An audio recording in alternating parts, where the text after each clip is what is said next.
All right, we still have some number of people still joining in, so we'll give it until 6:03 to start the meeting.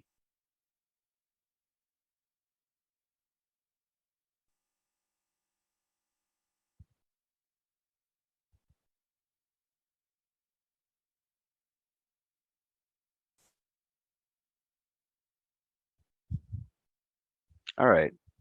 I think this would be a good point to get the meeting underway, so I'll pass it off to Brian, the project manager. Thanks, Roy. And good evening, everyone. My name is Brian Cordero, and I'm the project manager for Mass DOT Highway Division. I'd like to welcome you all to this informational meeting for the Cape Cod Bridges program. Before we get started with tonight's presentation, I'd first like to allow the meeting producer, Michaela Niles, to present upon the Zoom meeting platform functions as well as Mass DOT public meeting policies. Michaela? Thank you. Recording Brian. in progress. Welcome everyone again, and thank you for joining us this evening. The first thing I want to do tonight is have our interpreters introduce themselves in their native languages. So first, we will hear from one of the Spanish interpreters, Camila. Buenas noches. Para oír esta reunión en español, haga clic en el icono del globo, la parte inferior de su pantalla y escoja el canal de español. Gracias. Thank you. Next, let's hear from one of our Portuguese interpreters, Rafa. Meu nome é Alissa Clements. Eu e meu colega Rafael Freire iremos interpretar em português. Para acessar a interpretação, por favor, clique no botão do globo na parte de baixo da sua tela. Great. Thank you so much. We will now turn on the interpretation channels.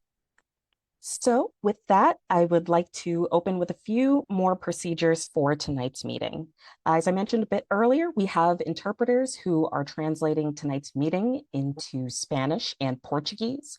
If you require this service, please click the interpretation button at the bottom of your screen, and that's the globe icon, and select which language you wish to hear.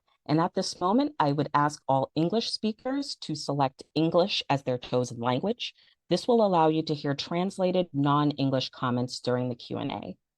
We would like to know more about how many people are using our interpretation services tonight. So right now we are launching a poll which asks which language you are currently listening in. The choices are English, Spanish, Portuguese, and the fourth choice is ASL. We will not share these results, the results of this poll with the audience. This poll is primarily so that the project team can get a better understanding of which audiences we're reaching, and we appreciate you for taking the time to fill it out. And so while you're filling out this poll, you can view closed captions by clicking the closed captions feature and selecting either show subtitle or view full transcript. Show subtitle will display captions at the bottom of your screen, and view full transcript will display the meeting's audio transcription in a window to the right. And if you have any IT questions at all throughout the meeting, please contact Zoom technical support at 888-799-9666. And if you'd like to share a comment or question during the Q&A period, there are a few ways to do so. If you would like to participate verbally, please use the raise hand button at the bottom of your screen. You will then be recognized and you will receive a notification on your screen to unmute at that time. Please note that the notification will show up on your primary Zoom screen just in case any other windows may be open, such as the Q&A box. We ask that you please state your name prior to sharing your comment or question. You may also type your question or comment in the Q&A box, and it will be read aloud to the project team. To utilize the ASL services to share comments or questions, please let the program team know through the Q&A. If you're participating by phone this evening, you may dial *9 and we'll call out the last digits of your phone number and then unmute your audio. *9 will raise your virtual hand. And we have quite a few folks here tonight, and we'd like to hear from as many people as we can ahead of the meeting's end. So we ask that you please share only one comment or question at a time and limit comments to 2 minutes to allow others time to participate. Next, we'll get into a little bit more of kind of these housekeeping items on the next slide. So Please note that this virtual public meeting is being recorded. The Massachusetts Department of Transportation may choose to retain and distribute the audio, still images, the video, and/or the Q&A transcript.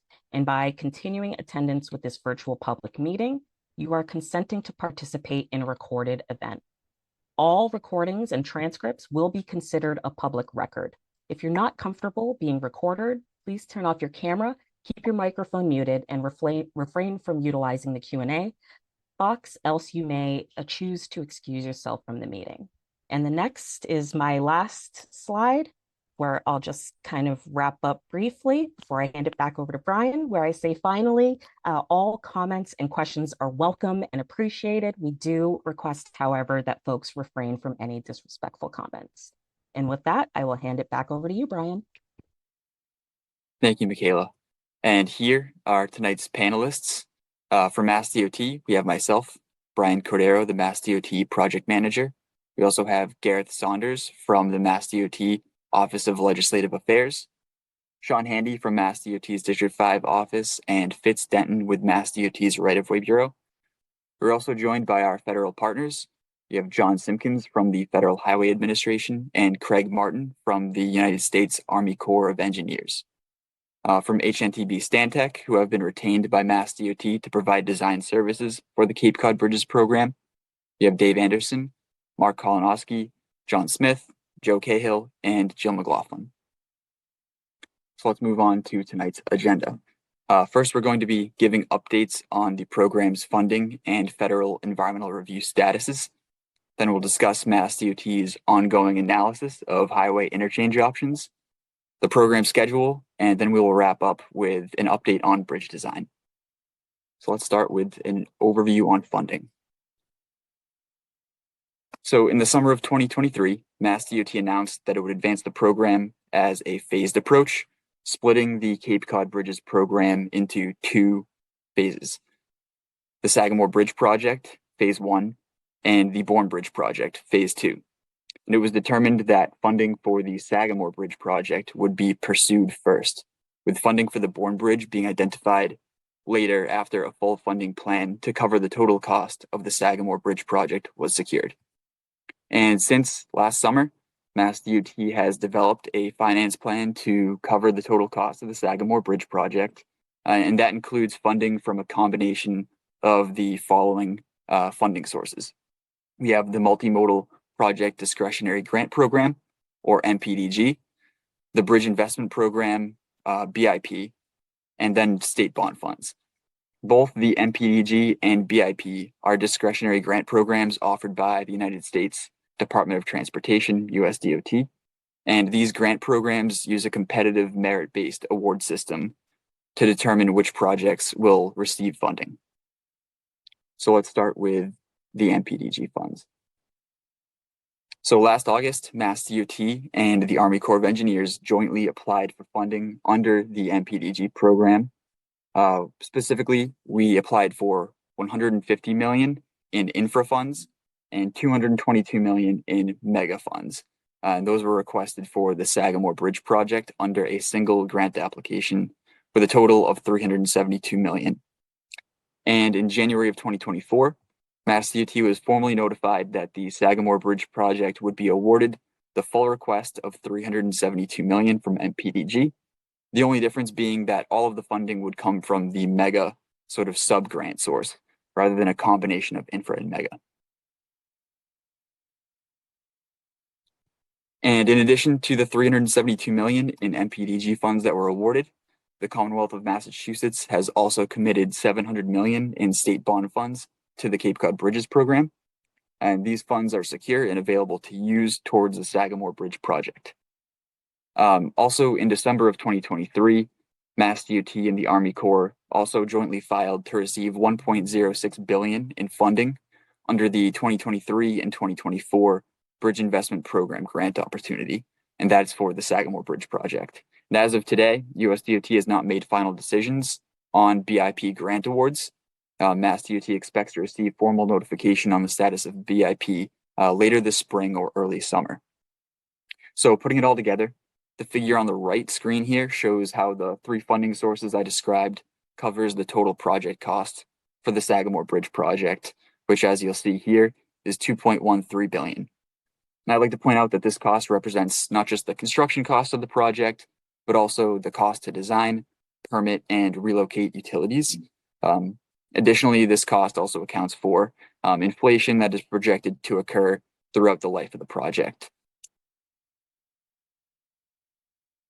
So looking past the funding plan for the Sagamore Bridge project, there's also another source of funding that's available for the Cape Cod Bridges program, and that's an additional $350 million that was included in the Consolidated Appropriation Act of 2024, which was signed by the President on March 9th of this year. And although MassDOT has not included the utilization of these funds in our recent grant applications for Sagamore Bridge, we do intend to work with our federal partners, Federal Highway, the Army Corps, to determine the best way to apply these funds to both phases of the Cape Cod Bridges program. In addition to the already approved $350 million, we also want to acknowledge that a future president's budget is anticipated to include another $250 million for a total commitment of $600 million. And also on March 25th, an application period was initiated by USDOT for another round of multimodal project discretionary grant program funding.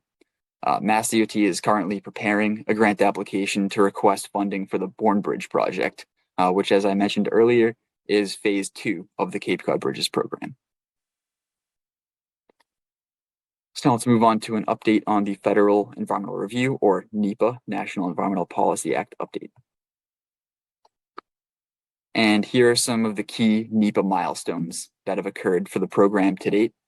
Since our last information meeting, the key milestones the program reached was August of 2023, where Federal Highway determined that an environmental impact statement will be required to fulfill the NEPA process for the program.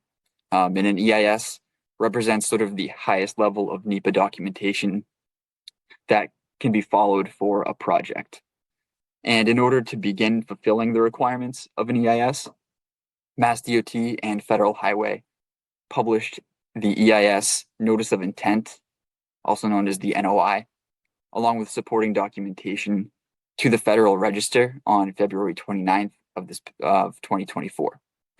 And the publication of the NOI officially starts the NEPA review period, which is required to conclude in 2 years from the February 29th publication date.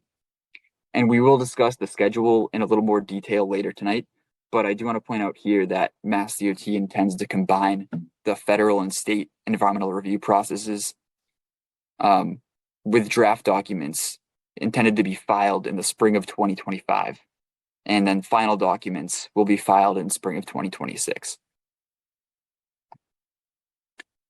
So in addition to kicking off sort of the formal NEPA review timeline for the program, the publication of the NOI, it also initiates what's called the NEPA scoping process for the draft environmental impact statement. And this includes an open sort of public and agency comment period. The NOI and everything that's included within it is intended to support the scoping process.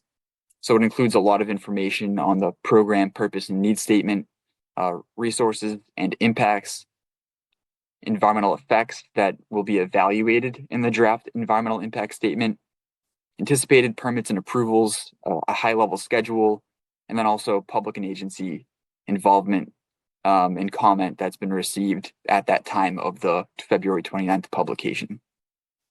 The NOI also concludes with the identification of a build alternative that will be retained for detailed study in the draft environmental impact statement, as well as the process that MassDOT followed to identify that build alternative. In addition to the build alternative, a no build or no action alternative will be included in the draft environmental impact statement for comparison purposes. So on this slide, what I want to do is sort of describe how the NOI documents the alternatives analysis process that was followed, and how the alternatives analysis process was able to identify a build alternative that will be retained for detailed study in the DEIS, or draft environmental impact statement.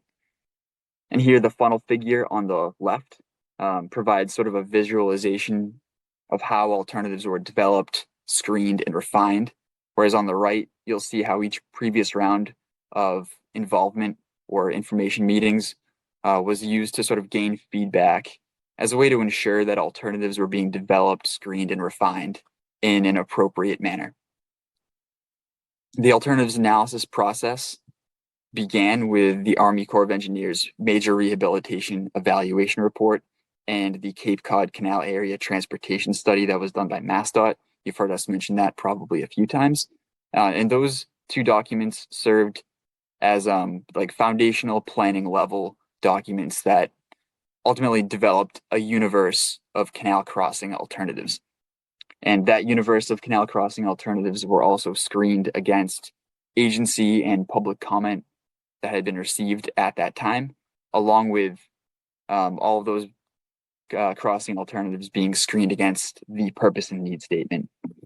And at that time, that stage of the alternatives analysis process corresponded with the information that was discussed at public meetings in June and November of 2021.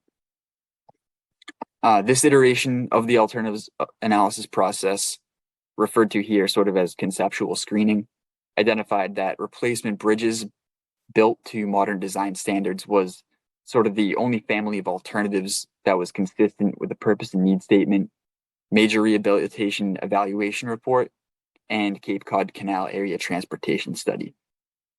So from there, MassDOT then started to progressively refine the bridge replacement alternatives by conducting a series of 8 engineering assessments that serve to define the key design parameters for the replacement bridges, and ultimately shaped the build alternative retained for detailed study. The results of these engineering assessments were sort of discussed in those later information meetings between the fall of 2022 and spring of 2023, which concluded with the May 2023 open house, as well as the Massachusetts Environmental Policy Act environmental notification form filing. And now that a build alternative retained for detailed study has been identified, which is where the program currently stands, you can see that we are here in that graphic on the left.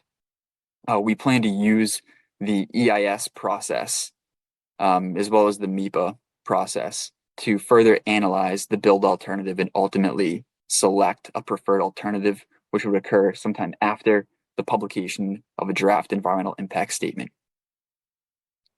And moving to the next slide, when we put everything together, on the left, you'll see in the bold and italic font what the build alternative being retained for detailed study in the DEIS is.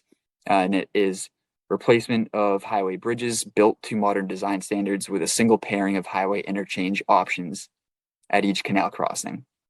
And on the right, you'll see the 8 engineering assessments that MassDOT conducted to define what the key design features of the build alternative will be. Again, these engineering and assessments have been presented at those public meetings that I mentioned before. They've also been in the ENF filing. And if you want to see more about that, about those engineering assessments, you can go to MassDOT's website, which I'll provide a link to later in the presentation. It shows all of the presentation slideshows and recordings, along with the environmental notification form itself. So you can go back and review those at any time. And I do want to point out here that MassDOT still has not selected a single set of interchange options from the 10 total options that we've previously presented. We're still analyzing them. And to support that effort, I want to turn the presentation over to Mark Kolonowski, who will be describing our continued assessment of those highway interchanges. This is a key component of tonight's meeting. So the evaluation criteria, goals, and objectives that we're presenting are sort of the things that we'll be using to ultimately select a single preferred interchange pairing for the program. So now I'm going to turn it over to Mark. Thank you, Brian. Next slide, please. So to reiterate what Brian just explained, our alternative that is being retained for additional study has a number of design elements that have been recommended for retention. What is remaining and what requires additional analysis to finalize our alternative is an evaluation of our interchange options. And that remains ongoing, and this is a really important matter that we want to present during this meeting, and that we certainly welcome feedback on. So the development of the interchanges was a continuation of previous efforts undertaken by Mass DOT through their 2017 transportation planning study of the Cape Cod Canal region, as well as building upon the findings of the Army Corps' MRER. So using those two documents as the starting point, Mass DOT identified over 80 interchange concepts spread out amongst the 4 quadrants of the study area. And then using those 80 and evaluating those against a conceptual screening of highway parameters, those 80 were then narrowed down to 22 interchange options for much more detailed evaluation. Next slide.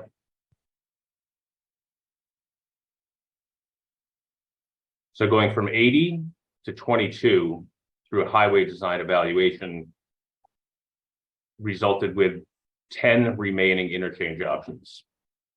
Now, those interchange options have been detailed and presented in previous public meetings and at the open house that occurred in spring of 2023. The 10 remaining interchange options are also described here in the table on the right-hand side of the screen. And so as I'm talking through those, if you want to read the summary descriptions of each one of those alternatives. But again, all this information has been presented and has been included in the notice of intent, as well as the environmental notification form that was published last spring in 2023. So going from 80 to 22 to 10, the remaining 10 interchange alternatives will now be evaluated against our purpose and needs statement. The purpose and needs statement was also the subject of multiple public information meetings held over the course of the previous 2 years. The purpose and needs statement, to remind you all on the call, is to improve cross-canal mobility and accessibility for all roadway users, as well as addressing the ongoing maintenance needs of the existing crossings. So then looking at that purpose statement and then breaking it up into the various buckets that it speaks to, we can focus specifically on operations, geometrics and safety, multimodal accommodations, as well as ongoing maintenance and structural needs. So the following slides are really going to explain the criteria that have been developed using those 4 elements of the purpose and need that we'll be using to evaluate these remaining 10 interchange options. Now, once we get through this process over the course of the coming months, a single pairing of interchanges, again, as Brian explained, for each crossing will be identified. And then at that time, we will have a fully defined and fully identified build alternative, which we'll be carrying forward in our environmental document. Next slide, please. So we'll start at the top and we'll work our way through. The first, call it bucket of evaluation criteria, is operations. And for this need, our criteria are specific to elements such as a reduction in travel time, both locally and regionally, and as well as overall an improvement of cross-canal mobility. Next slide, please. Next, the interchanges, will be evaluated against geometrics and safety.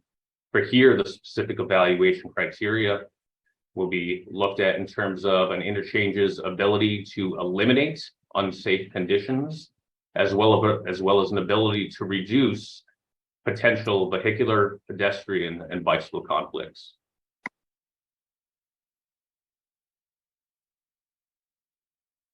Next slide, please. And then looking on to the ability to improve accessibility, mobility for all roadway users. This is specific to multimodal accommodations. And this includes criteria specific to improving the overall multimodal access, in addition to enhancing the overall experience for all roadway users, including cyclists and pedestrians. And lastly is the maintenance and structural elements of our purpose statements. And primarily, we will be looking at each interchange's ability to minimize the risk of disruption or disruptive maintenance activities for each bridge, as has been experienced by the region and locally from the Army Corps' ongoing maintenance routine, as well as finding the most simple and efficient structural system to be able to accommodate those interchange ramps. So the ramps that are actually going to connect our interchanges to the structure themselves. Next slide, please. So those 4 categories of criteria that I just described are very much specific to our purpose statement. Now, Mass DOT is very aware and appreciative of the fact that beyond the purpose statement and beyond those transportation needs, there are other elements and there are other benefits and improvements that the project hopes to accommodate. And so those non-transportation benefits that Mass DOT is attempting to achieve and provide through the implementation of this project are defined as goals and objectives. So different from evaluation criteria in that our goals and objectives are not specific to transportation betterments.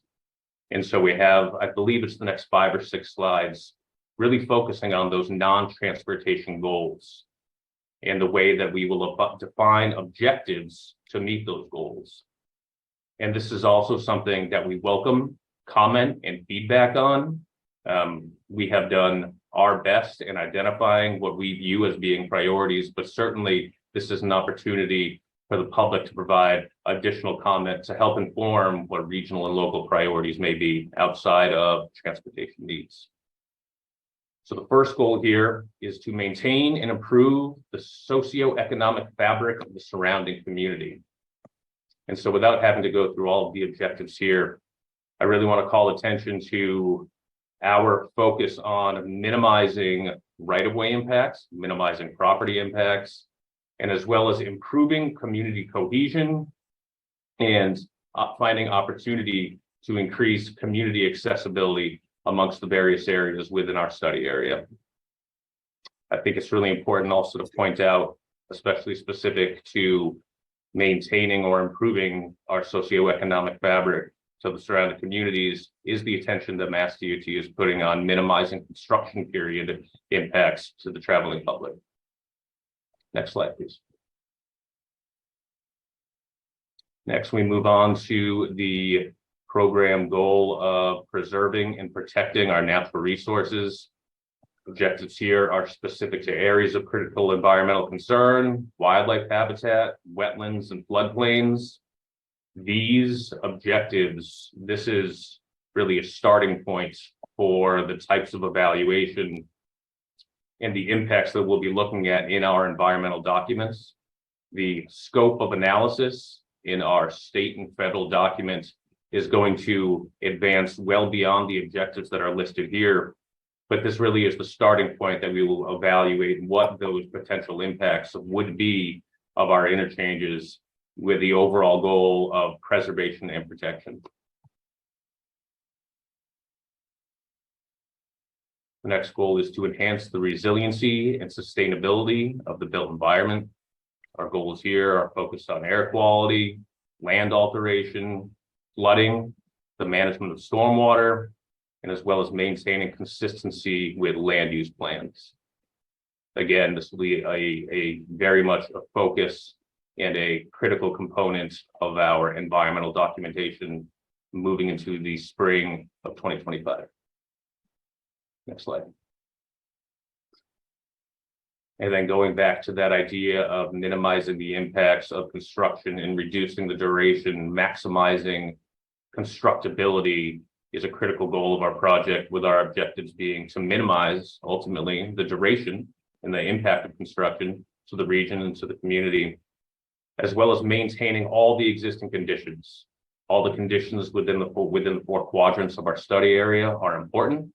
We understand the service and the function that they're serving every day to roadway users, multimodal users, and it is the objective to maintain and not close or lose any of those connections throughout construction.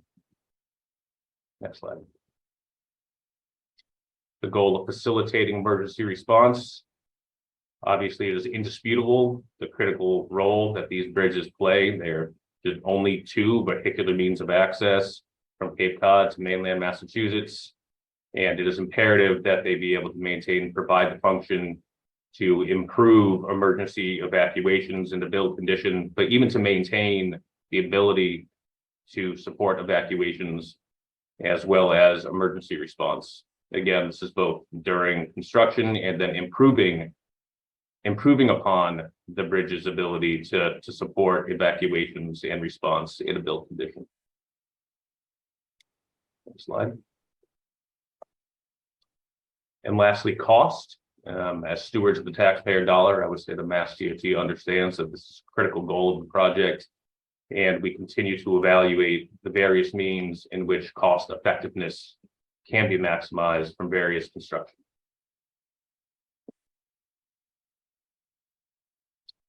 And with that, I will hand it over to Dave Anderson to talk about schedule. Thank you, Mark. So first, as was mentioned earlier, in February of 2024, the NEPA notice of intent was filed. That was a really key milestone. Again, as Brian mentioned, that starts the clock ticking on the 2-year process to complete NEPA. And the next significant milestone as we advance through the NEPA process is to publish the draft EIS in the Federal Register. And we intend to do that in the spring of 2025, and then move on to issuing the final environmental impact statement in the record of decision, and that would complete the NEPA process. One thing I do want to mention, if you look at this slide, it says the schedule for the Sagamore Bridge project. Those first 3 steps associated with the NEPA process, that document will be addressing both the Bourne and the Sagamore crossing. And then the remainder of the schedule that I'll be discussing is specific to the Sagamore Bridge project. And we envision that the Bourne project, if all goes well as far as funding, that the Bourne project would be approximately 1 year after each of the timeframes that I'm going to be describing here. So the next milestone after the completion of the NEPA is obtaining all of the state and federal permits. Again, that's envisioned to be 90 days after completion of NEPA in the spring of 2026. And then, armed with that information, we'll be able to complete our preliminary design. We can ensure that all the commitments and all the requirements identified in those permits get incorporated into our design and into the documents that will be made available to proposers. That brings us to the fall of 2026, when we intend to issue a draft request for proposals for the design build contract, then go through our procurement process where we would be selecting the best value to the Commonwealth to complete the final design and construct the project. And then we would be issuing a notice to proceed to that entity in the winter of 2027, 2028. And when we think about the construction of the Sagamore Bridge, there are a few things that I wanted to mention as they relate to schedule. First, as we've discussed at different public meetings, there are existing gas lines on each of the Bourne and the Sagamore Bridge that provide gas to customers on Cape Cod. Obviously, those gas lines will need to be relocated and they will need to be decommissioned prior to the demolition of either of those bridges. But it's also important to know that real significant construction on the Sagamore Bridge cannot occur until those gas lines are removed and decommissioned. The work that occurs at the approaches is overlaid on top of where those existing gas lines are. So Mass DOT is watching very carefully how that gas relocation work is going. The owners of the gas lines are responsible for the design, the permitting, and the construction of how those gas lines are relocated and decommissioned. And it's Mass DOT's job to ensure that all that, or to monitor carefully how that is going, because that schedule is so important. The current schedule, or the latest schedule that's been provided to Mass DOT by the owners of the gas line, allows the schedule you see here to move forward. However, should the gas companies experience significant delays, that could in fact impact the schedule for the Sagamore Bridge. So again, we coordinate very carefully with the gas companies and are monitoring how that work is proceeding. The other thing I want to mention about the construction stage for the Sagamore Bridge is when the work would be occurring. Typically, when Mass DOT has a construction project on Cape Cod, they have a moratorium on construction activities during the summer. In the case of the Cape Cod Bridges, it's envisioned that the work would occur throughout the year. And there are a couple of reasons why that is being proposed. The first reason is, as we've discussed at previous meetings, we are planning that the proposed bridge structures will be constructed offset from the existing bridge, so that while the new bridges are being constructed, traffic can remain operating on the existing bridge, 2 lanes in each direction. And then when we've constructed sufficient width to move the traffic over to the new bridge, we will also be accommodating 2 lanes in each direction. So by doing this, at all times throughout construction, there will be at least 2 lanes in each direction. The other thing is that we intend to have the project designed such that all the connections that occur at the approaches that connect those mainline roadways to the local roadway network, that those connections will remain in place throughout construction. Although there may be very abbreviated periods where there are disruptions at off-peak hours, for the most part, all the designs are going to be set up such that those connections can always be made. The other thing to keep in mind is it's definitely in the public interest for the construction to be performed as expeditiously as possible. And most important, it's to get traffic off of the existing bridge. What we do know is that the Army Corps of Engineers, the owner of the bridge, they carefully monitor the condition of the bridges. And when something occurs and when a condition is identified that requires attention, they go out and they make sure that condition is fixed. Sometimes the work that they're performing, the public may not even know it's occurring. They could be doing work underneath the structure and it has no impact on the traveling public. In other instances, they have to take a lane in each direction, as we saw last spring and in the fall. Then there's also the potential for a circumstance to arise that would require a complete closure of a bridge to perform maintenance activities. Obviously, that's something we're trying to avoid. And as a way of mitigating risks, the sooner we can get traffic off the bridge, the sooner we can eliminate the possible risk of that occurring. The final reason why it's important to make sure that we're advancing the work as quickly as possible is because when we think about how much this work costs, we need to take into consideration escalation in prices and inflation and market conditions. And in estimating a project, it's industry standard to look towards where the midpoint of construction would occur. As that date moves out, if the construction duration gets longer and longer, and the date moves out further and further, then there's going to be additional costs to the Commonwealth to construct the bridges. So there's a number of reasons why we really want to make sure that we're taking advantage of the fact that we have a traffic management plan that allows 2 lanes to be traveling across the canal in each direction at all times and get the work done as quickly as we can. But as you can see in the schedule, even taking all those actions, we're still looking at about a 6-year construction duration from when a design builder receives a notice to proceed to substantial completion. So with that, I'm going to turn it over to John Smith.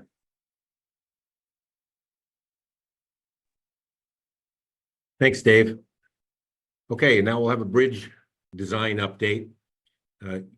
Previous slide. Okay, you'll remember that at previous rounds of public meetings, we showed very conceptual sketches of potential bridge types to replace the Cape Cod Canal bridges and presented our recommended type, which was the network tied arch. We got a lot of responses from the public when we did public polling, and the public resoundingly agreed with our recommendation. And we've been hard at work developing the preliminary design of our bridges to a higher level. We're now going to share these more advanced sketches with you tonight. Previous slide. 34. This is a preliminary rendering of what those bridges will look like from the canal access roads that run along each side of the canal. It's important to realize as you look at these sketches that the exact details of these bridges will be finalized by our selected design build contractor. But these sketches we're showing you tonight reflect the basic concept of what the bridges will look like and how they will function. So this type of bridge is called a network tied arch. The hanger cables, the white cables you can see supporting the roadway deck from the steel arches, are in a networked or diagonal crisscrossed configuration, as you can see in this image. That's why it's called a network tied arch, which besides being very aesthetically pleasing, is a very structurally efficient system. It functions similarly to the tuned spokes on a bicycle. Beneath the roadway deck, tying the two ends of the arch together are the steel tie beams. So that's a network tied arch, has network cables and steel tie beams tying the bottoms of the arch together.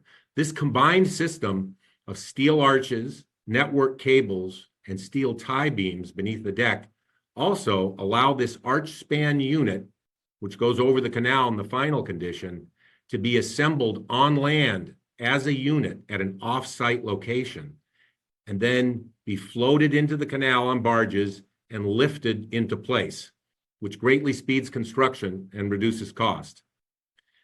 Except for the float-in and lift operation, which should only take a day or two, this type of construction will have minimal impact on canal operations. And the general profile and shape of these structures also evokes the well-known look of the existing historical arch truss bridges. Public feedback has strongly indicated that it was desired to keep that same feel and look, and I think we all agree that this type of bridge does that. As you can see, we've lengthened the span from what it is in the existing bridges. The existing piers are fully in the water at a 616-foot span. The new preliminary design for these bridges pulls the piers out of the canal and up into the tidal zone on the banks. The new span, we're thinking, will be about 720 feet. Next slide. This sketch represents the driver view crossing the bridges high over the canal. Vehicles will drive between the arches, which replicates the feeling generations of drivers have grown to love as they pass between the arches of the existing Sagamore and Bourne. So just like with those bridges, you're going to be driving between the arches as you come to the Cape. One bridge at each location will be for traffic going onto the Cape, and the adjacent bridge will be for traffic coming off the Cape. So our recommendation is to have symmetrical twin bridges at each crossing, Sagamore and Bourne. So two symmetrical twin bridges at Bourne and two symmetrical twin bridges at Sagamore. The proposed plan, as you see here, will be to have two 12-foot wide travel lanes through travel lanes in each direction, plus an additional turning lane on the right. That lane is for traffic weaving as it enters and exits on the on and off ramps on either side of the canal. Safety shoulders will also be provided on each side. The configuration of these new bridges will provide a much safer and more pleasant crossing experience than is currently provided by the narrow Sagamore and Bourne bridges that are now, which have only 4 10-foot wide lanes, 2 in each direction with no shoulders or separation between on-Cape and off-Cape traffic. Next slide. There will also be a shared use path for pedestrians and bicyclists at each crossing to get across the canal, which will be a path that's fully separated from vehicular traffic and running along the outside of the arches to further separate bikes and peds from vehicles and give the most pleasant crossing experience to these multimodal users. So you can see in this sketch, it's looking down the shared use path, and you can see the traffic lanes are off to the right, separated. The shared use path will be outside the arch. Final details of the width and configuration of these paths are currently under development, and we will be further discussing and exploring them at future public meetings and open houses. But this is the basic idea. It'll be an independent shared use path lane. Next slide. this sketch shows a closer up view of the piers on either side of the canal, which will support the arches. As you can see, the base of these piers are made of concrete, but that concrete supports triangular steel structures which extend out over the canal. Those triangular steel elements are known as delta piers because of this triangular shape. The Greek letter D is a triangle, and that's the shape that's here.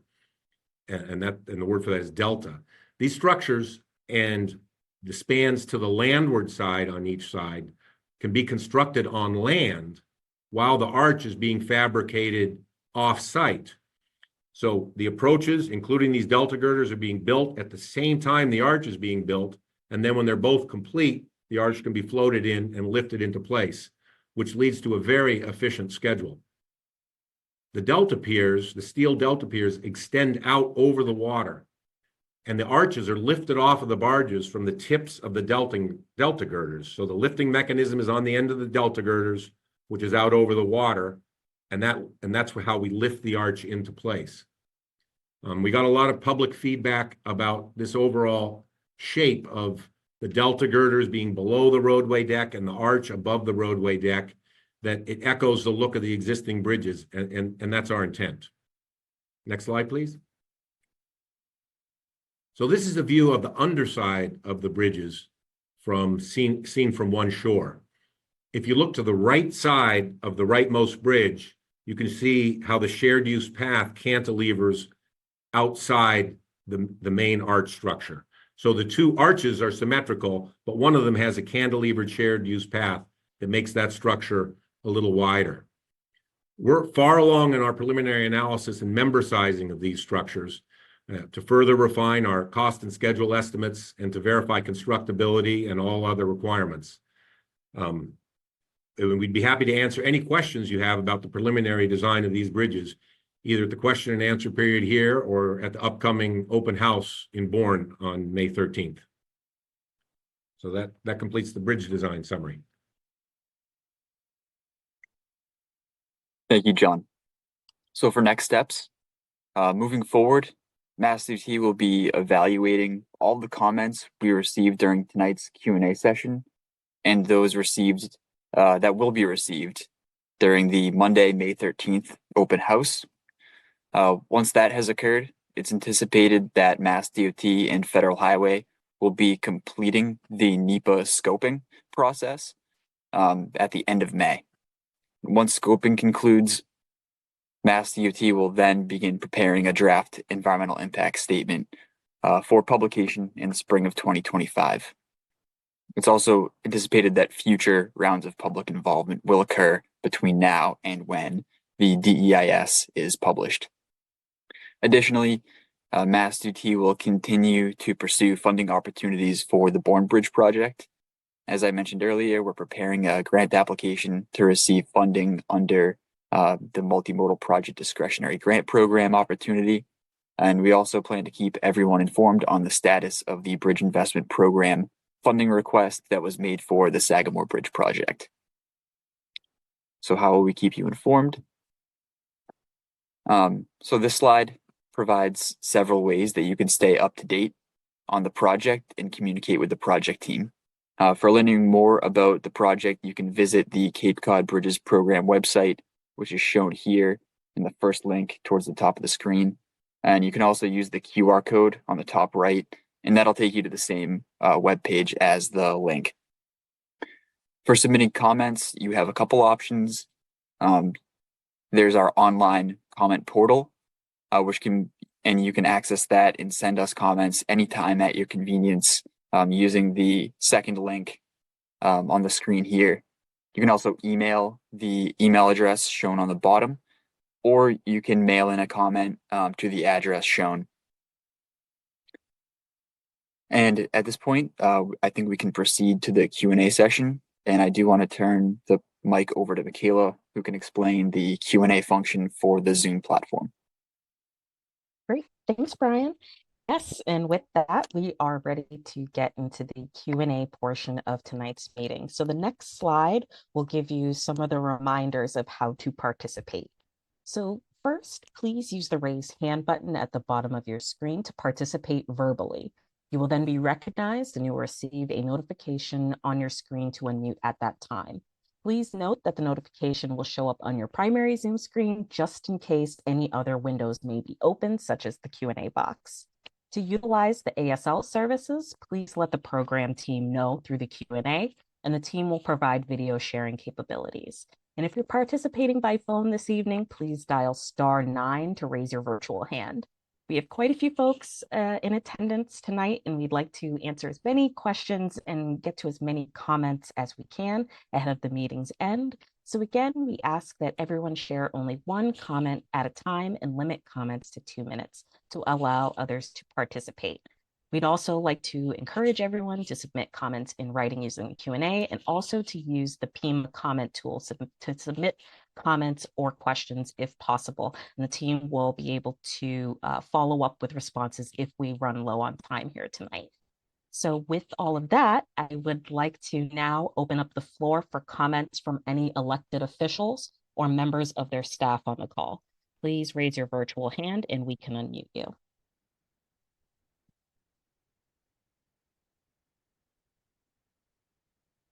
Give it a few moments if any elected officials or any members of their staff are reaching for the raise hand button or are dialing *9 to raise their virtual hand. So seeing no raised hands from any elected officials or members of their staff, at this time, we will open up the floor for members of the public in attendance.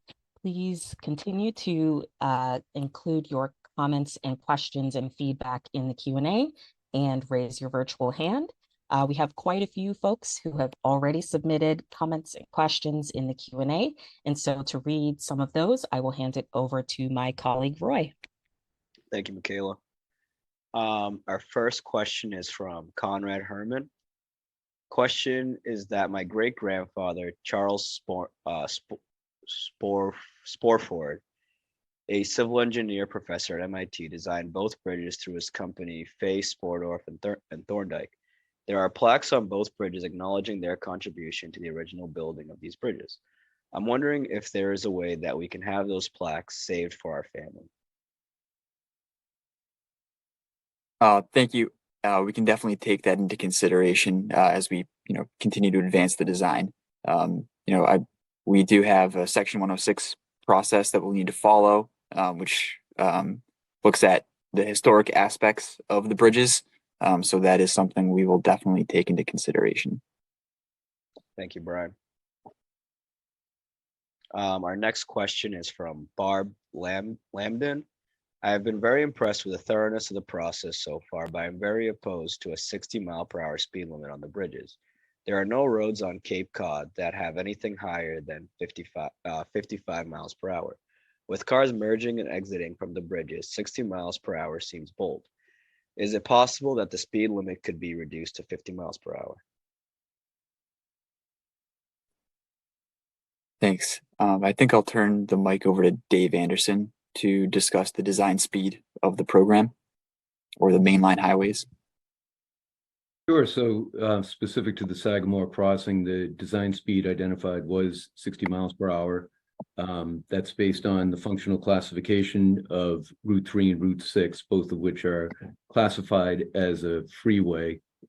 In addition, we also looked to see what the adjacent roadway segments are like and what design speeds they were designed for. And I believe north of the canal crossing on Route 3, the design speed is greater than 60, and then it varies on Cape Cod right around 60 miles per hour. So it was viewed as an appropriate speed. The other thing to keep in mind is one of the things that a driver would notice most about the selected design speed is it has an impact on the steepness of the grades approaching the bridge. As you know, the existing bridges, that's a fairly steep approach. They're around 6%. That presents problems for trucks any time of year, and particularly in the winter. Additionally, one of the goals of the project and part of the purpose and need statement was to be able to accommodate all users. So when thinking about our design, we wanted to make sure that a shared use path that goes across the canal would be consistent with the Americans with Disabilities Act, which according to Mass DOT guidelines would be no steeper than 4.5%. So when I use these percentages, you could envision when I say 4.5%, what I mean is if you could look out 100 feet horizontally, the grade would rise by 4.5 feet. And that's criteria that Mass DOT, in working with the Architectural Access Board, has identified as appropriate grade for accessibility from an accessibility standpoint.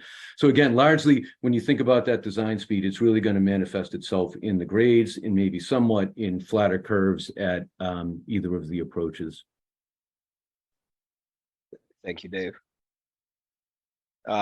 We have a question from an anonymous attendee. Have you considered filling in the canal? Yes. So the Army Corps of Engineers considered that as part of their alternatives analysis included in their major rehabilitation evaluation report.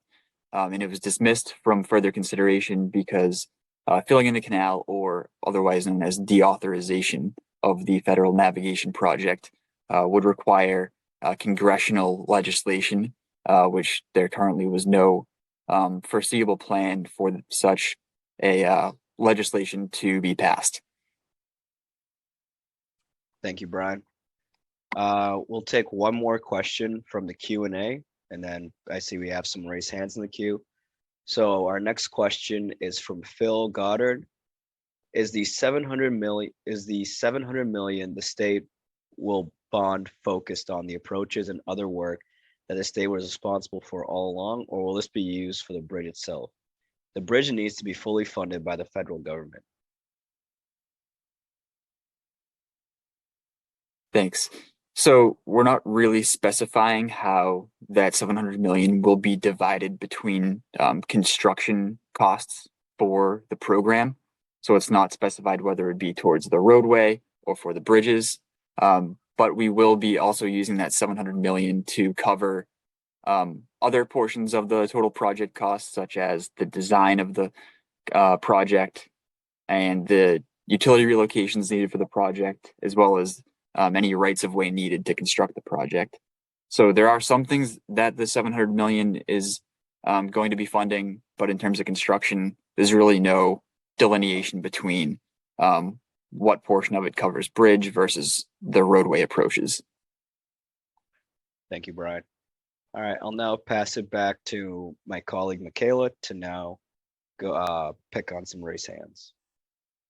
Awesome, thank you. I see a raised hand from Rob Wilson.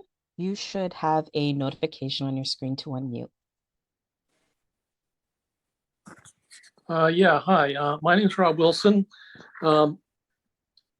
My question is on the Bourne South Side interchanges. I see it got knocked down to two different things, but I can't find any diagrams of what those are.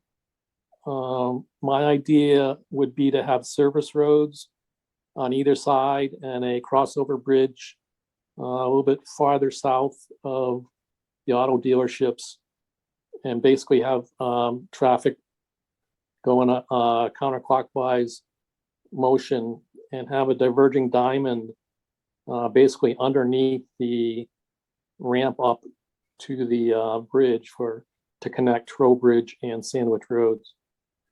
I don't know if that's been looked at or not. I think it's worth looking at because it would be a way to keep traffic continuously flowing and not have ramps coming off of the bridge, which inevitably will back up. Thanks. Thank you. Dave or Joe, do you have anything to add? Yeah, the alternatives, when we talk about the two alternatives in play at Bourne South, those were in the environmental notification form, which I believe is publicly available. And also I'd encourage you to attend the open house on May 13th, where we'll have more detailed drawings available than we were able to provide at the time of the ENF. And we're happy to talk about the two that we're looking at currently, which is a traditional diamond interchange as well as a single point interchange. But in all instances, the local traffic is separated from the regional traffic, which would continue over Trowbridge Road. Thank you. And thank you for your question. And thank you all for your comments and your questions and your feedback and for joining us and taking the time out of your evening to be with us. We appreciate it. I next see a raised hand from Phil Goddard. You should have a notification on your screen to unmute. Hello, can you hear me? Yes. Okay, thank you very much. Look forward to the meeting coming up. And the bridge design you showed is absolutely gorgeous, very beautiful. I understand the concept of lifting the bridges up. My main comment is you have this strange gap of however many feet between the two bridges. And as a result, you have barrier fences, 4 barrier fences. And if you look to the left, either going off or coming on, you're going to be looking through the flicker of 3 fences for the only reason of saving whatever time to get one up and move the traffic over. So my question is, why can't the bases, the deltas, be squeezed closer together, connect the two once they're put up, much like the Braga Bridge in Fall River, and eliminate 2 of those fences and put some sort of cap in the middle? It just seems rather odd. You're going to have this very small gap in the middle that is, I would prefer to have one bridge. Thank you. Thanks. So yeah, that relates to sort of the twin bridge concept that we carried forward, resulting from the November 2022 public meetings. To elaborate on that, I'll turn the mic over to John Smith, our structural engineer. Yeah, thanks, Brian. Michaela, it says I can't turn my video on.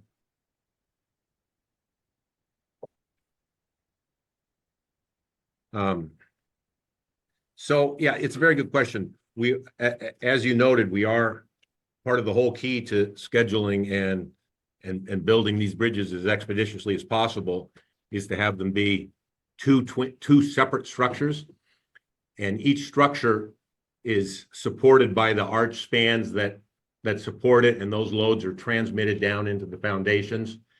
And it really would be very complicated, almost impossible to connect them afterward. But as far as the question of why the gap couldn't be lessened, once you get off the arch spans, we need to have inspection access between those bridges.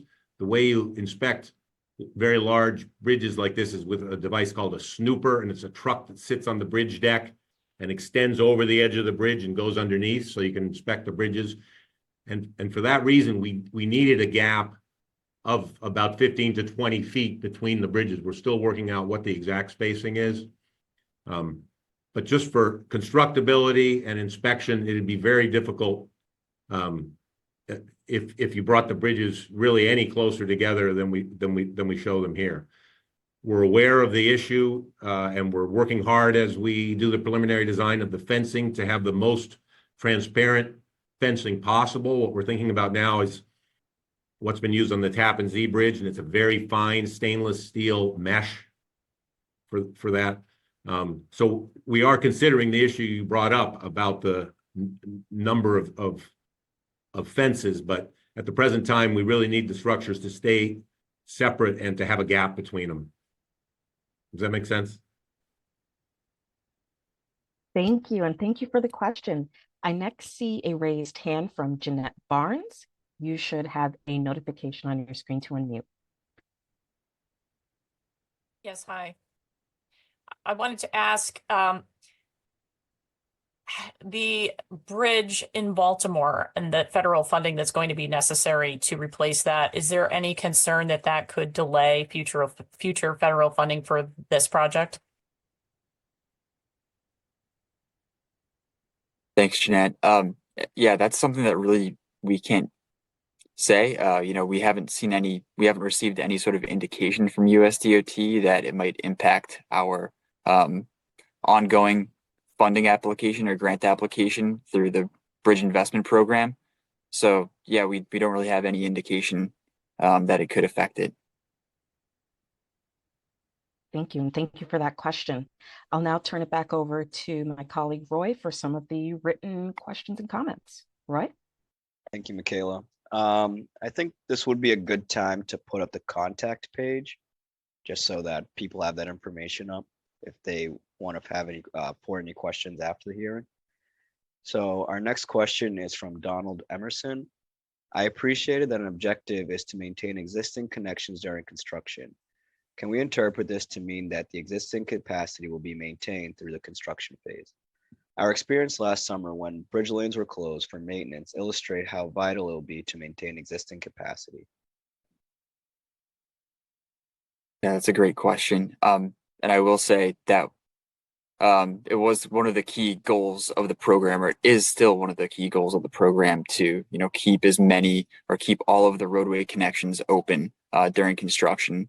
And that's what we plan to do, especially on the mainline highways. As Dave mentioned earlier, we plan to keep 2 lanes of travel in each direction open throughout construction. So that means it is very likely that traffic conditions would be better than the lane closures that were seen from the previous Army Corps maintenance activities. Thank you, Brian. Our next question is from Michael Turner. Using a design build procurement, will the teams be able to select the most efficient bridge type that meets the criteria, spans, etc.? Yeah, so for the specifics on the bridge design as it relates to design build, John, do you think you could elaborate on that? Yeah, of course. It's a good question. And the basic answer is yes, that's exactly how the design build requirements, the design build procurement process works. During this period of preliminary design, Mass DOT will determine what requirements, for instance, maybe a minimum requirement for span length, but all sorts of requirements, what those minimum requirements are, and then those will be put in the procurement package, and the design build proposers that propose on it have to present a proposal that meets all those requirements, and they have to show in their proposal how they're going to meet all those requirements. And during that process, they'll present, the department will get to ask questions of them and would only, and then score how well they meet the requirements. And so that whole requirement piece is separate from the price piece. And we actually produce, Mass DOT produces a score, and then it's only in light of those scores and how well the requirements are met that the prices are looked at.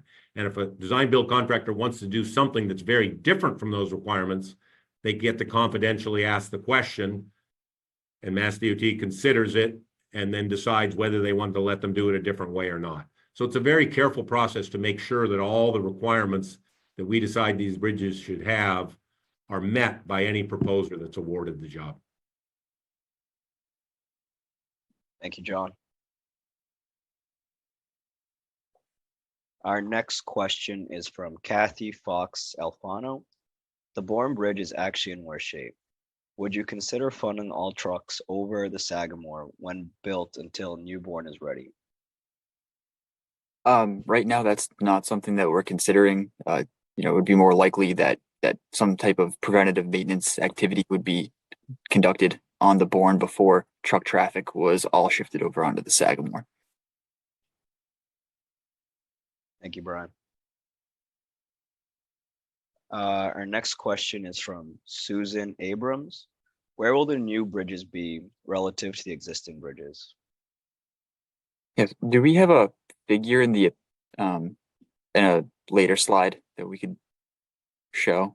I'm not sure if we have that, but what I can say is that that was part of our January 2023 information meeting where we discussed the alignment of the main highway bridges, both the Bourne and the Sagamore Bridge.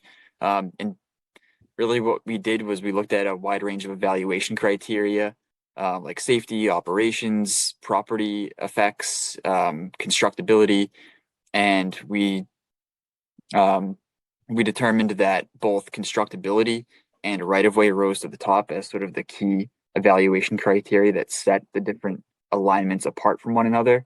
And what we found was that the fully offline inboard alignments. So that means sort of towards the middle of the canal for both bridges. They'd be constructed to the inside. Those will have far fewer property impacts, and they'll be much easier to construct and stage in sequence.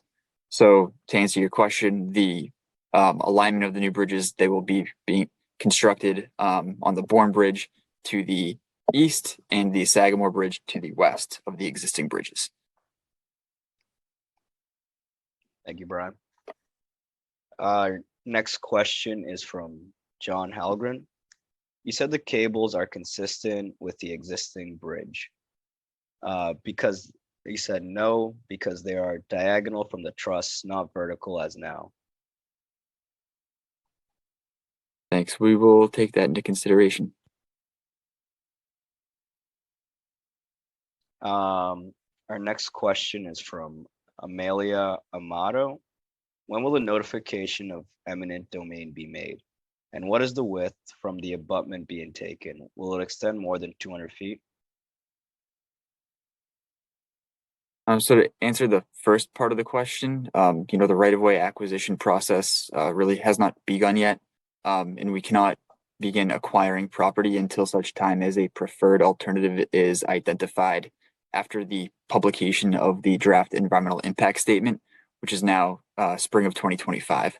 So it will be sometime shortly after the spring of 2025 where right-of-way acquisitions would begin to occur. And as far as the width of the abutment, I guess John or Dave, maybe you'd be the correct person to answer that one as it relates to right-of-way, I believe. Yes, I don't have an exact dimension, but it would be great if by attending the open house on May 13th, we'll be able to have a nice one-on-one conversation looking at the best information that we have available at this time regarding the relationship between where the bridge would be and how it would be constructed in the abutting properties.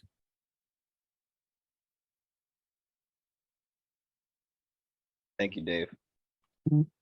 Our next question is from Steve K. I live on Brigantine Passage Drive. How does the approach to the Sagamore Bridge affect me?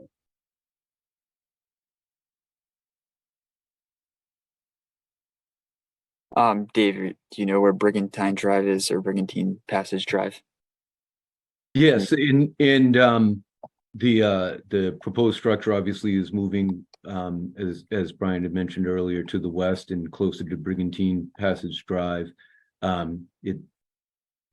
think the best way to discuss this would be again at the meeting. It looks like Brigantine Drive is fairly far away, but to really have a meaningful conversation about it, I think if the person could attend the open house, that'd be great, and we could really dig into the details. I also think on our program webpage, you'll be able to see the mainline alignment presentation from January of 2023. So you'll be able to look through the slides where we show figures of the mainline alignment. Thank you, Brian. Thank you, Dave. I see we have a couple of raised hands, so I'll pass it back to Michaela to give them a chance to participate. Thank you. I next see a raised hand from Nick. You should have a notification on your screen to unmute. Yes, good evening.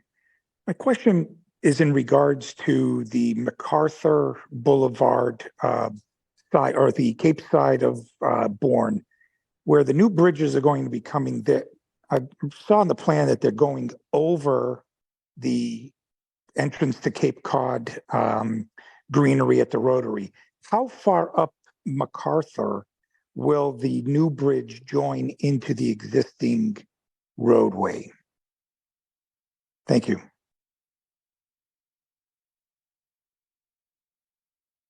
It's a great question. So how far up MacArthur Drive, I believe the question is, will the touchdown of the new bridge fall? So I believe that the touchdown of the bridge would be some point right around where the existing Bourne Rotary is. Dave, do you have any, can you elaborate on that maybe? Yeah, I hate to keep saying that, that the public meeting would be a great place to really dig into it, but I think it's somewhere after the Nissan dealership is where the roadway itself, it will have be approaching the existing grades, but it'll be offset towards the east and then coming in and ultimately meeting up with the existing MacArthur Boulevard somewhere a little south of the Nissan dealer. Great. Thank you. And thank you for the question. And again, thank you all for your comments and questions and feedback. We appreciate you taking the time out of your evening to join us. I next see a raised hand from John. You should have a notification on your screen to unmute. Hello, thank you. My name is John York. I live in Bourne. I have a question related to the question that was just asked. So MacArthur Boulevard, which is also known as Route 28 south of the Bourne Bridge, is a multi-user roadway. It's not limited access. There's vehicles entering from both sides of the roadway. On the southbound side, there can be pedestrians and bicycles crossing the road or using breakdown lane as a travel lane in either direction. There's numerous businesses along there. So my concern is with the new design speed for the bridges and the bridge geometry designed to allow freeway travelers at 65 or 70 miles an hour to travel unimpeded over the bridge. And as I see the plan for getting them from the bridge onto MacArthur Boulevard, it will be seamless. They'll feel like they're still on the same road of Route 25. Nothing has changed, except one major thing has changed. They're no longer on a limited access highway. So I don't see any speed calming in your plan. Could you discuss what you're going to do for speed calming and what you're going to do for pedestrian and bicycle amenities on the portions of 28 further south, where you're now depositing 65 to 75 mile an hour drivers onto that roadway? And also on the northbound side of MacArthur Boulevard, what pedestrian bicycle facilities will you be building along that road to get the pedestrians and bicycles all the way up to the bridge? Thank you. Thank you. Dave, do you have the ability to sort of expand upon the multimodal accommodations and potential traffic calming devices on MacArthur? Well, just in general, I'd say for the Bourne crossing, so earlier we talked about the Sagamore crossing and a 60-mile-per-hour design speed. The design speed proposed for the Bourne crossing is 55 miles per hour. And again, that was taking into consideration what's going on either side of the canal, and that the functional classification of Route 28 on the Cape side, MacArthur Boulevard, is different than it is on the north side of the canal, where it's Route 25. The roadway cross-section, just as far as the lane assignments and whatnot, is the same as it is today. Getting into the details of the multimodal accommodations, both adjacent to existing roadways and how we're making the connections from the bridges down to the canal service roads. That's all part of what we'll be showing at the May 13th open house. And I believe those graphics will be available to the public after that meeting as well. Great, thank you. I don't see any hands raised at this time, but again, please continue to raise your virtual hand by using the raised hand button at the bottom of your screen. Please also dial *9 to raise your virtual hand if you're joining us by phone this evening. At this point, I will turn it over to Roy to ask and share some of the Q&A comments and questions. Roy? Yep. So our next question is from Kevin Sullivan. Does the arch have tension tie or some robust solution after what almost happened in Arkansas? Sorry. Yeah, I can answer that. Kevin, that's a very, very good question. Because we do discuss what happened on the Arkansas Bridge often. So let's start with slide 35. What Kevin's describing is, although not exactly this type of bridge, there was a bridge in Arkansas that had steel tension ties along the bottom in a similar manner to this bridge. And it was built in the 70s. It was a welded steel box. And because of the way they welded things, then a crack started and went almost all the way around the box, and the bridge almost collapsed. And so the way you plan your bridge design so things like that don't happen is to add redundancy to your system. And the boxes we would use, if you go to slide 39, Patrick, where we'll show the underside of the bridge. So you can see on the edge of either of the arch structures, there is that wide beam. And our boxes, rather than being a welded box where a crack can go all the way around, we're actually planning to build them as 4 separate pieces of steel that are bolted together, so that even if in some unforeseen condition a crack did start, it wouldn't go all the way around. And further, you can see the very robust framing system under the deck. This is something that we're working very carefully on, to design a system that can lose any one member. Not that we're planning to lose one, but even if something catastrophic happened, the bridge could still support itself. There's other load paths.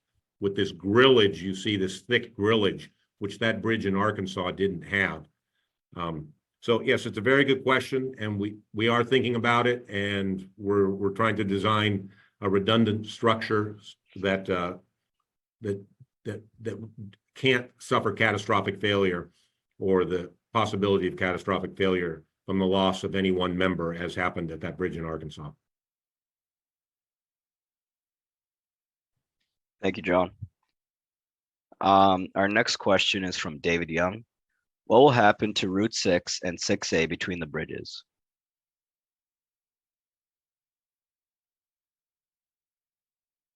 So currently we are looking to conduct some minimal approach work along Sandwich Road and Scenic Highway, but we're not going to be conducting, roadway reconstruction work along the entire length of Sandwich Road and Scenic Highway. However, there is a parallel project occurring that is being undertaken by others at Mass DOT to reconstruct a portion of the Scenic Highway, and that will mainly include the installation of a median barrier as well as multimodal accommodations, and that is separate from the Cape Cod Bridges program. Thank you, Brian. Yeah, thank you. That's all. All right. Our next question is from Judy Kleindus. Are there any plans to upgrade Sandwich Road on the south side of the canal from 2 lanes to 4? Currently, there are not plans to do that. Thank you for the comment. Thank you. Our next question is from Monica Pepe. Regarding the gas lines that need to be disconnected and relocated, is there any anticipated impact to nearby businesses or residents while this work is being conducted? And although I'd love to answer that question, that's going to be part of, that's part of another project, a separate ongoing project being conducted by the utility companies, Enbridge or Algonquin Gas. So I can't really speak for them as they do not have representatives here tonight. Thank you, Brian. Next question is from Art Ackley. Can noise abatement features be built into the design for residents on both sides of the approaches and on both sides of the canal in such a way we can review and comment on those noise abatement features? That is actually something that will need to occur as part of the NEPA process, and it's something we will be analyzing in both the draft environmental impact statement and the final environmental impact statement. So we're not at a time where we can show what noise abatement features would look like just yet, but we will be at some point. Thank you, Brian. Our next question is from Abel Gil Cacho. Is public-private partnership being considered due to funding not being 100% secured for both bridges? So right now, we're not looking at a potential public-private partnership, but we haven't been directed to look at that, and I haven't heard any conversations regarding one. So at this time, no, it's not being considered. Thank you, Brian. Next question is from Pam Alden. Will maintenance of this bridge design be cheaper and shorter and less frequent than the existing bridge type? In short, I believe the answer would be yes. Cheaper is probably relative, due to the how cost sort of has inflation over the years, and requirements change. But shorter and less frequent, yes. Thank you, Brian. Next question is from Michael Sparks. The operations slide indicated that the bridge replacement design includes consideration of improved traffic throughout traveling onto and on off of the Cape. Will the design include the same number of travel lane? It is anticipated that the traffic throughout will be improved by increasing lane width, elimination of the Bourne rotary, and added auxiliary on and off lanes. Do you have any metrics of how much travel improvement might be improved by the new bridges? Do we have any metrics on the improvement? We will. That will be demonstrated in the draft environmental impact statement in the spring of 2025. We may also have some figures that we could show in future public meetings that occur between now and the DEIS, but I'm not 100% sure of that. And sorry, the question was, there's a few parts to this question. Hold on. Yep, no worries. Yeah, essentially, yes, we do. Operations is a key part of a key purpose and need of the program. So addressing operations and improving operations is something that we're aiming to do. The wider lanes will absolutely improve operations, as well as the inclusion of the 12-foot wide auxiliary lane or entrance exit lane that's being included on both bridges in each direction of travel. That will definitely enhance operations. So again, all of that and what it will look like operations wise will be shown in the DEIS in the spring of 25. Thank you, Brian. We'll take one more question from the Q&A and then pass it back over to the folks waiting in the raise hands part of the Q&A. So our next question is from Rob Wilson. Is the 135-foot vertical clearance what the USACE? I thought it got raised due to climate change. That is correct. We are still planning to provide an additional freeboard on top of that 135-foot vertical clearance to accommodate future sea level rise that's anticipated to occur throughout the total useful service life of the bridge. Right now, it's currently looking like 3 feet, but 135 feet is kind of what we're saying right now, because we still have to go through the Coast Guard bridge permit process. It's the sea level rise amount is what will ultimately be carried forward in the future environmental document, the DEIS. But until such time as we have sort of a formal approval from the Coast Guard, right now we're saying maintaining 135 feet. Technically, accounting for 3 feet of sea level rise into the future just means that we're trying to keep 135 feet. If that makes sense. But yeah, the DEIS should sort of explain all of that. Thank you, Brian. All right, well, I'll pass it back over to my colleague, Michaela. Thank you. And again, please continue to type your comments or questions in the Q&A or use the raised hand button at the bottom of your screen to share a comment or question verbally. And this certainly is not the only time to share any comments or questions that you may have about this effort. So with that, I see a raised hand from Stephen. You should have a notification on your screen to unmute. Thank you. Can you hear me? Yes. Okay, thank you. Yes, I know the scoping process for raising concerns is going to end on May 31st, and I wanted to raise a concern that I have that I don't think has been raised before, and that is I don't know. I'd like to understand why the Federal Highway Administration, who is now the lead agency, thinks that the Army Corps made a mistake in its conclusions and its environmental assessment, saying that there wasn't going to be any significant impact from wider bridges. So is there a letter? I know I saw something about a letter, and I guess I'd like to find out more about what they think was missed as far as the conclusions made there. So because maybe there's something that needs to be revisited. Can I get a copy of the letter somewhere? It's not available on the website. Thanks.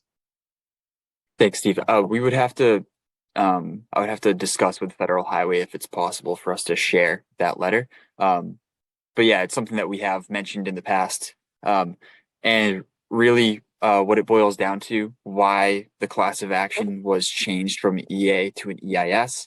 And I'm paraphrasing here from Federal Highway's letter, that they just wanted to be a more robust and full and fair disclosure of alternatives to to address the Bourne and Sagamore bridges.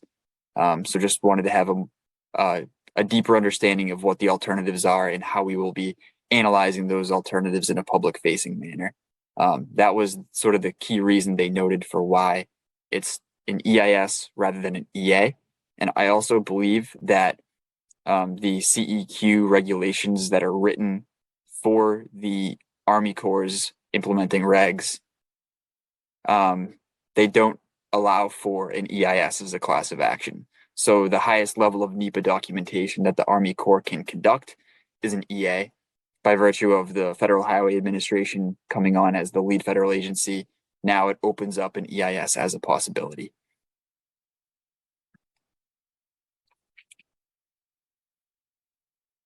Thank you, and thank you for that question. I next see a raised hand from Phil Goddard. You should have a notification on your screen to unmute.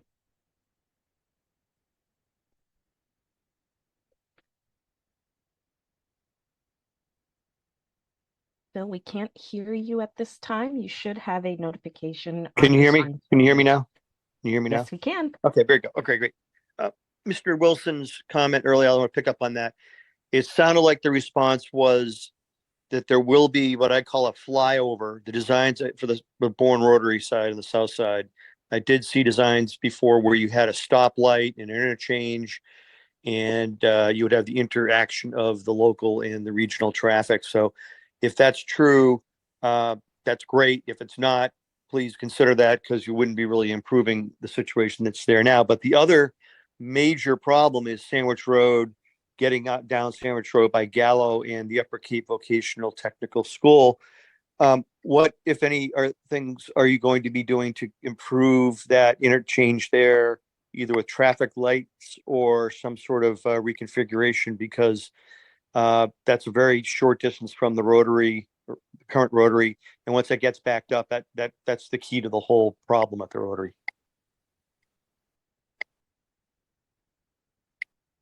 Thank you. So to address your later comments, currently the Gallo Ice Arena driveway reconstruction isn't in the scope, but we're continually evaluating that. The intersection of